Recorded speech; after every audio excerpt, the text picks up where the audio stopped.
মাত্র 11,000 টাকার CV hotel,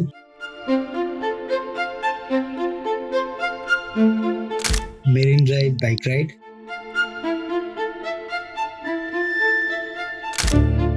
বৃষ্টি ভিজে ইনানি বিচ,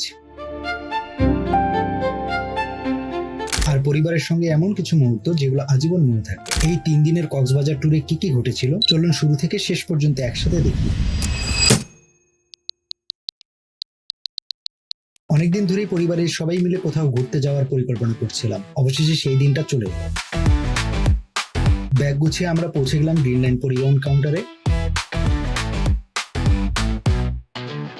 সবার চোখে ছিল আনন্দ, মনে ছিল নতুন ভ্রমণের উত্তেজনা।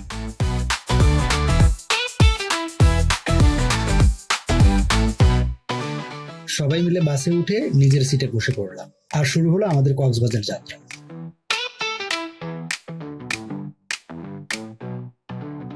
প্রথম যাত্রা বিরতিতে ভিডিও নিতে পারিনি, ঘুমিয়ে পড়েছিলাম। ঘুম থেকে উঠে দেখি সকাল হয়েছে, আর সবাই ঘুম।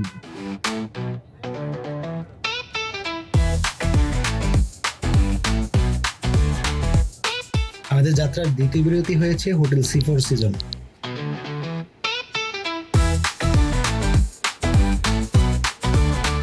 যাত্রা বিরতি শেষে আবার বাস চলা শুরু করলো।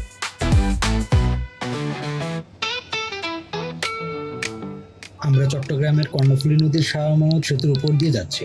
সকালের দৃশ্য বেশ উপভোগ্য ছিল।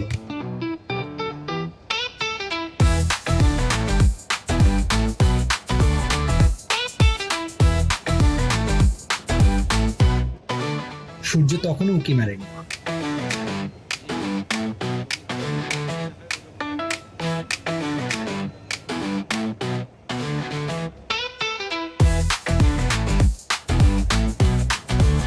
কিছু দূর যাওয়ার পর সূর্য মামা দেখা দিয়েছে, দেখে বেশ ভালো লাগে কাজ করছিল। আমাদের এই পুরো যাত্রায় ড্রাইভার হিসেবে ছিলেন বিশ্বজিৎ দা। তিনি তার দক্ষ হাতে বেশ রিল্যাক্সে চালাচ্ছেন।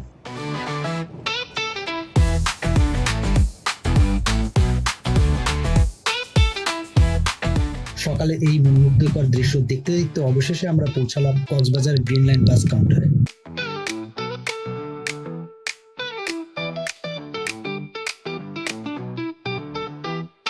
বাস থেকে নেমে আমরা অটোতে করে হোটেলের উদ্দেশ্যে রওনা দিলাম। অটোতে করে রাস্তার পাশ থেকে প্রথমবার সমুদ্রের নীল জলরাশি চোখে পড়তেই মনে হলো অবশেষে আমরা পৌঁছে গেছি। অনলাইনে দেখে বুক করে রাখা এই 11,000 টাকার সিভি হোটেলটা বাস্তবে কেমন ছিল চলুন দেখে নেওয়া যাক। হোটেলে পৌঁছে দেখি হোটেলের লবি বেশ গোছালো ও মনোরম পরিবেশ। হোটেলের নিচে তাদের নিজস্ব রেস্টুরেন্ট আছে, যাক তাহলে খাওয়া দাওয়ার জন্য আমাদের অন্য কোথাও যাওয়া লাগবে না।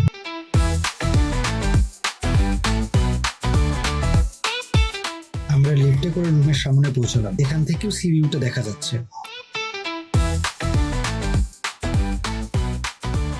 আর সবার হাতে মোবাইলের ক্যামেরা অন, কারণ সবাই এই ভ্রমণটিকে স্মরণীয় করে রাখতে চাচ্ছে।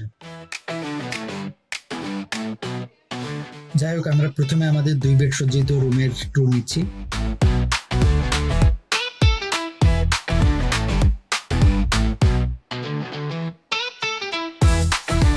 রেন্টের দাম অনুযায়ী বেশ ভালো লেগেছে। এই রুমের জানালা থেকে সমুদ্রটাও বেশ ভালোই দেখা যাচ্ছে।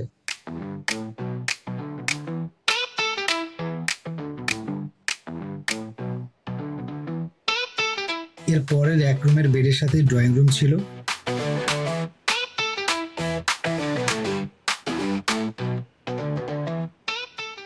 এই রুমের বারান্দা থেকে সমুদ্রের দৃশ্য সত্যি অসাধারণ ছিল। এই ছিল আমাদের 2 রাত 3 দিন থাকার রুম ট্যুর। এখন বিশ্রাম নেওয়ার পালা। কিছুক্ষণ বিশ্রাম নিয়ে আমরা বেরিয়ে পড়লাম প্রথম গন্তব্যে।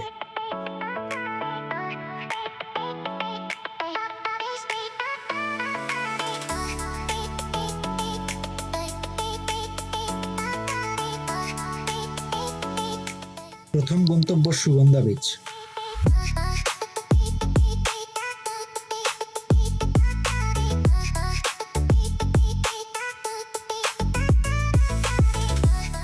এই ভ্রমণে আমার ছেলে রায়ান প্রথম সমুদ্র দেখবে, তাই আমি ফ্রেম বন্দি করতে দেরি করলাম না। সমুদ্রে নামার আগে রায়ানের খেলনায় চোখ পড়ে যায়। সে খেলনা নেবেই, কিন্তু ওকে কোনো রকম বুঝ দিয়ে সমুদ্রে নেওয়া হলো। তবে এই অফ সিজনে এত মানুষ হবে কল্পনা করিনি। যাই হোক, এই প্রথম সমুদ্র দেখে রায়ান বুঝে উঠতে পারছিল না যে সে কি করবে।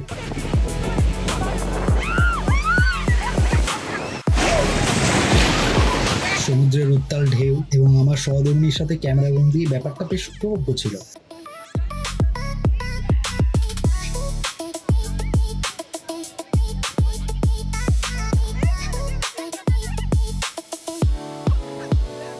তবে ইয়ামিন আর রায়ানের খুনসুটি ছিল দেখার মতো।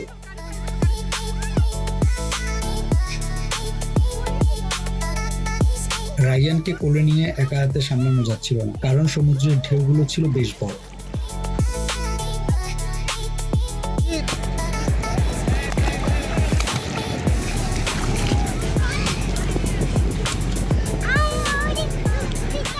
এরপর জোয়ার ভাটা শেষে তীরে যে পানি জমেছিল সেই পানিতে রায়ানকে বেশ মজা করতে দেখা গেল, কিন্তু সেই পানি তার ভালো লাগে না, তাই সে দৌড়ে সমুদ্রে যাচ্ছে।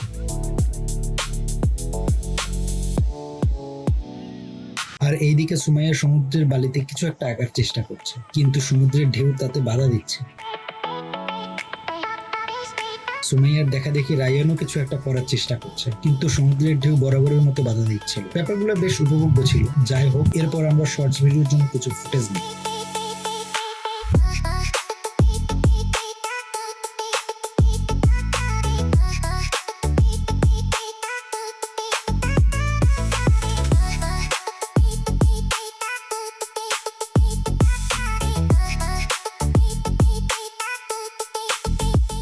ঢেউয়ের শব্দ, সমুদ্রের বাতাস আর পরিবারের হাসি, প্রথম দিনটাই যেন ট্যুরের সেরা শুরু হয়ে গেল। সবাই মিলে ছবি তুললাম, হাঁটলাম আর সমুদ্রের মজা পুরো মন ভরে উপভোগ করলাম।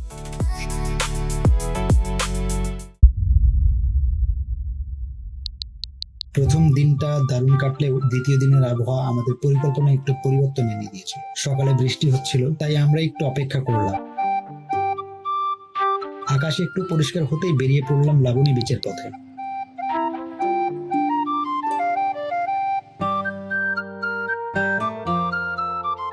সেখানে সমুদ্রে নেমে দারুণ সময় কাটালাম।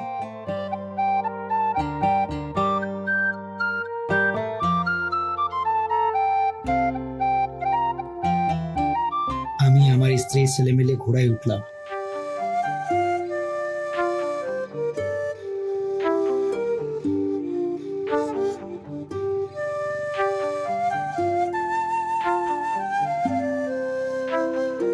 তোমার সাথে রাউন্ড প্রতি হিসাব হয়েছে, জন প্রতি হয় না।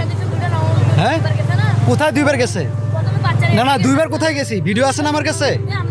না না, আমার কাছে ভিডিও আছে না। তবে ঘোড়া নিয়ে বাজে বিপত্তি। আমার ঘোড়াওয়ালার সাথে কথা হয়েছিল 1 রাউন্ড দেবো 100 টাকা। সেখানে আমার ছেলে আর ছোট ভাগ্নি উঠেছিল। ওঠার আগে ওরে বলেছিলাম এই 100 টাকার মধ্যে নাকি। সে বলল উঠেন। এরপর রাউন্ড শেষে আমি ঘোড়ায় উঠে একটা ছবি তুলেছিলাম। আমি উঠার আগেও বলেছিলাম এই 100 টাকার মধ্যে, কিন্তু সে আবার বলে উঠলো উঠেন। তার মানে সে ক্লিয়ার কিছু বলেনি। সব শেষে সে 200 টাকা চায় আমার কাছ থেকে। এখানে কথা হচ্ছে টাকা বড় বিষয় না, সে ক্লিয়ার করে কিছুই বলেনি। তাই আপনারা যারা কক্সবাজারে ঘোড়া ঠিক করবেন তারা অবশ্যই বিষয়গুলো আগে ক্লিয়ার করে নেবেন, তাহলে আর কোনো সমস্যা ফেস করতে হবে না। যাই হোক, লাবণী বিচে আজকে মানুষ কম থাকায় বেশ ভালো লাগে কাজ করছিল। রায়ান ফুটবলের সাথে সূর্য অস্তের সময় খেলছিল। এই দৃশ্য দেখতে দারুণ ছিল। ছোট ছোট আনন্দের মুহূর্তগুলোই ভ্রমণকে বিশেষ করে তোলে।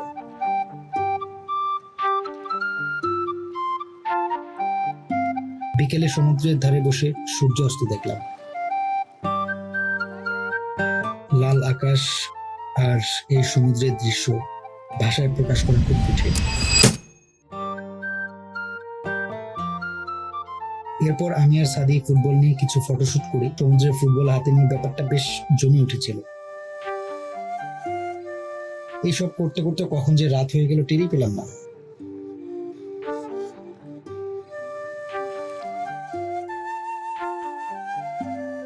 রাতে আমরা স্থানীয় মার্কেটে গেলাম, পরিবারের জন্য কিছু কেনাকাটা করলাম। সঙ্গে নিলাম আচার আর শুটকি।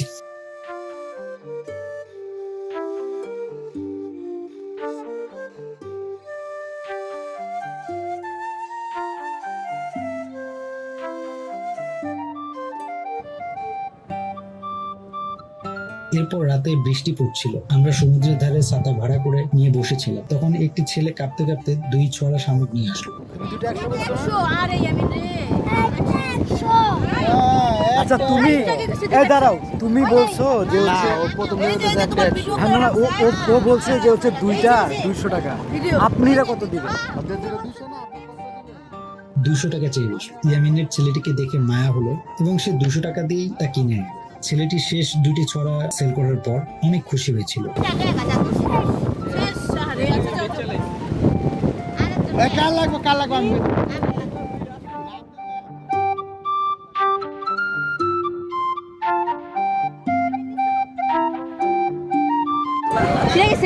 কত কত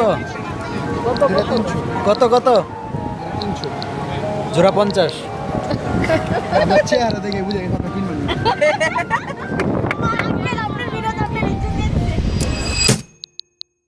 আজকে হলো আমাদের 3য় দিন। আজকে শুরু থেকে আবহাওয়া বেশ ঝলমলে। হোটেল থেকে নেমে খাওয়া দাওয়া করে চাঁদের গাড়ি ঠিক করা হলো 3500 টাকায়। পরিবারের সবাই চাঁদের গাড়িতে উঠে বসে পড়লো। আজকের প্ল্যান হচ্ছে আমরা টেকনাফ যাব।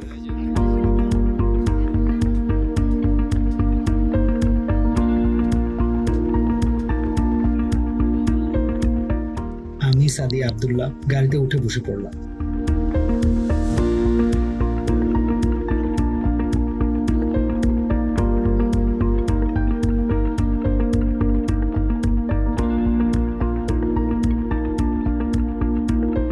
কিন্তু ডলফিন মোড়ে আমি, সাদি, ইয়ামিন, আব্দুল্লাহ ও হাবিব ভাই নেমে পড়লাম। কারণ আমরা আগে থেকে প্ল্যান করে রেখেছিলাম বাইক ভাড়া করে বাইক চালিয়ে ওদের সাথে টেকনাফ যাব। যে কথা সেই কাজ, আমরা চলে গেলাম বাইক ভাড়া করতে। 2টি R15 আর 2টি স্কুটি সারাদিনের জন্য ভাড়া করলাম। 2টা স্কুটি 800 টাকা করে, মোট 1600 টাকা, আর 2টি R15 1400 টাকা করে, 2800 টাকা, মোট 4400 টাকা করে বাইকের পিছনে খরচ হয়েছে। এরপর প্রত্যেকটি বাইকে 2 লিটার করে মোট 8 লিটার তেল ভরলাম। তবে আপনারা যদি কক্সবাজারের ডলফিন মোড় থেকে বাইক নেন তাহলে অবশ্যই আপনাকে দামাদামি করতে হবে এবং দামের সাথে মিলে গেলে বাইক নেওয়ার আগে বাইকের ভিডিও করে রাখতে হবে, একদম সূক্ষ্মভাবে। আমরা অনেক সূক্ষ্মভাবে প্রত্যেকটি বাইকের ভিডিও করি।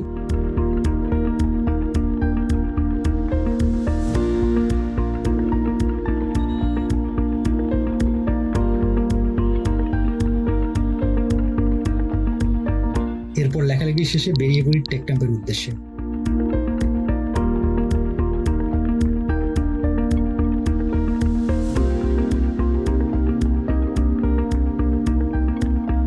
এক হাতে স্কুটি আর এক হাতে ক্যামেরা নিয়ে ভিডিও করতেছি, অনেক রিস্ক। কি আর করার, ঐতিহাসিক রাইড করছি, ক্যামেরা ফ্রেম বন্দি না করলে কি হয়। আমার সামনে হাবিব ভাই আর সাদি বাইক চালাচ্ছিল, কিন্তু ইয়ামিন আর আব্দুল্লাহ অনেক আগেই চলে গিয়েছে, যার কারণে তাদেরকে ক্যামেরায় দেখানোর সুযোগ হয়নি।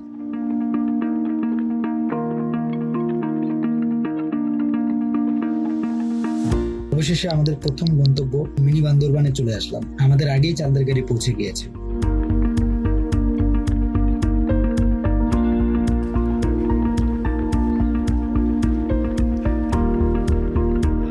এরপর জীবনের ঝুঁকি নিয়ে আমরা পাহাড়ে ওঠা শুরু করলাম। যদিও আমার অভ্যেস আছে, উঠতে তেমন কোনো কষ্ট হয়নি।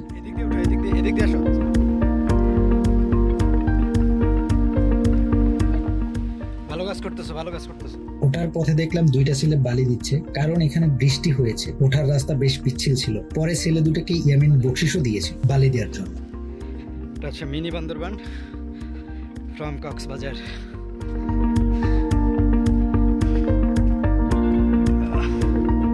পাহাড়ের উপরে উঠে পরিবেশটি সত্যি মনোমুগ্ধকর ছিল। মনে হচ্ছিল আমি যেন হারিয়ে গেছি এই গহীন অরণ্যে।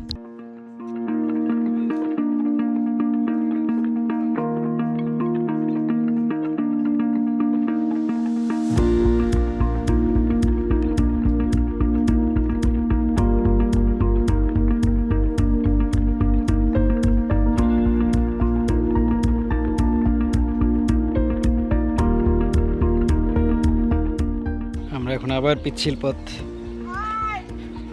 পাড়ি দিয়ে নামবো।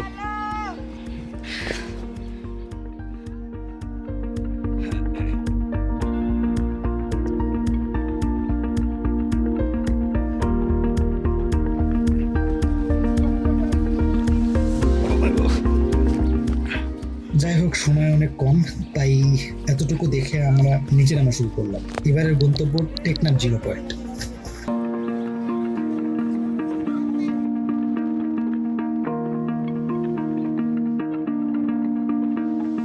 তাই আবার বাইক নিয়ে বেরিয়ে পড়লাম সেই টেকনাফের উদ্দেশ্যে। প্রতিমধ্যে আবারও ভিডিও করা শুরু করলাম।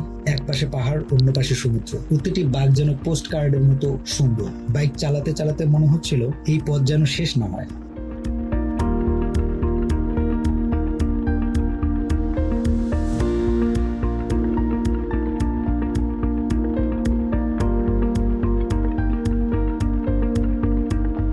যাই হোক, হাতে সময় কম থাকায় আমরা 0 পয়েন্টের কাছে একটি বিচে নেমে পড়লাম ছবি তোলার জন্য। কারণ আমরা বের হয়েছিলাম অনেক দেরিতে, তাই সময় অনেক শর্ট পড়ে গেছে।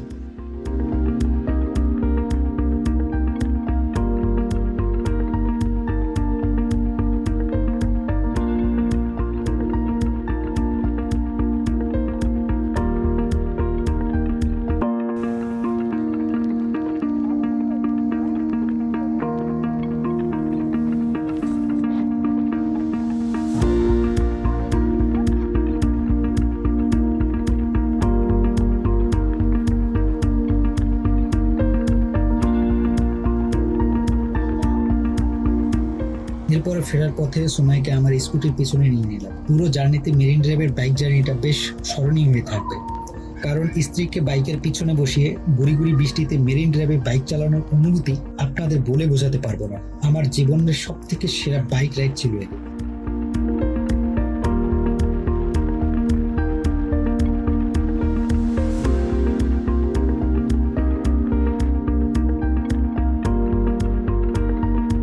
যাই হোক, আমাদের হাতে সময় একদম কম, কারণ বাস ধরতে হবে। বাস আমাদের 9:30টায়, তাই লাস্ট ইনানি বিচে কিছুক্ষণের জন্য নেমেছিলাম। ফেরার পথে শুরু হলো হঠাৎ প্রবল বৃষ্টি, তাই খুব বেশি ভিডিও করতে পারিনি। ধীরে ধীরে বাইক চালিয়ে নিরাপদে ফিরছিলাম। সেই বৃষ্টি ভেজা পথ আজও আমাদের ভ্রমণের সবচেয়ে স্মরণীয় অংশগুলোর মধ্যে একটি। এই ছিল আমাদের 3 দিনের কক্সবাজারের ভ্রমণ। এখানে শুধু সমুদ্র বা পাহাড় নয়, ছিল পরিবারের সাথে কাটানো অমূল্য মুহূর্ত। অনেক বছর পরেও হয়তো এই ভিডিওটা দেখলে আবার সেই দিনগুলোর কথা মনে পড়বে। ভিডিওটি যদি আপনাদের ভালো লেগে থাকে তাহলে অবশ্যই লাইক করবেন, কমেন্ট করবেন, এবং এমন আরো ভ্রমণের গল্প দেখতে চাইলে চ্যানেলটি সাবস্ক্রাইব করতে ভুলবেন না। আবার দেখা হবে নতুন কোনো এক যাত্রায়। সবাই ভালো থাকবেন, সুস্থ থাকবেন। আল্লাহ হাফেজ।